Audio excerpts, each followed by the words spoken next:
សួស្តីប្រិយមិត្តទាំងអស់គ្នាសូមស្វាគមន៍មកកាន់ Channel ចំណេះដឹងប្រចាំថ្ងៃរបស់ Admin ហើយថ្ងៃនេះផងដែរ Admin នឹងលើកយកចំណេះដឹងខ្លីៗមកជម្រាបជូនដូចតទៅភាគទី2 Top 15ដល់1អាវុធអនាគតដែលអាចផ្លាស់ប្ដូរសង្គ្រាមគ្រប់យ៉ាងបញ្ចប់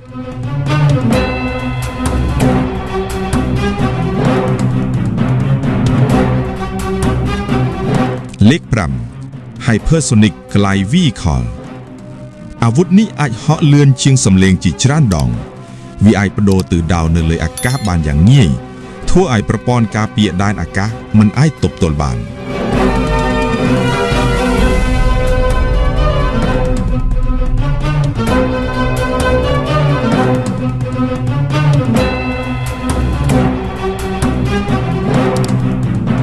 លេខ4 Cyber Warfare Weapon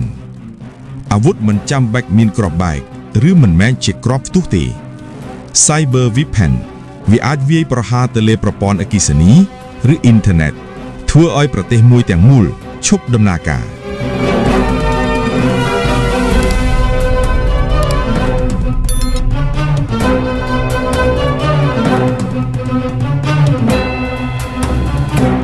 លេខ3 Space Based Weapon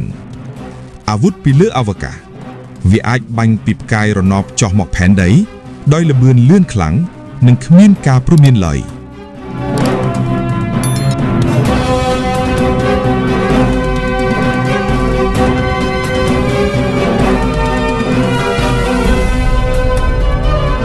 លេខ2 Particle Beam Weapon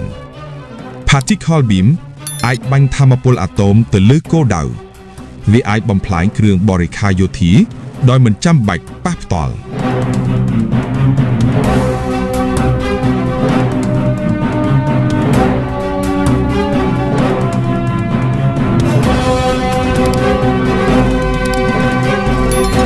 លេខ1 Autonomous Killer Robots នេះហើយជាអនាគតដែលគួរឲ្យខ្លាចបំផុតRobot អាចសម្រេចចិត្តដោយខ្លួនឯងដោយមិនចាំបាច់មានមនុស្សបញ្ជាវាគ្រោះថ្នាក់បំផុត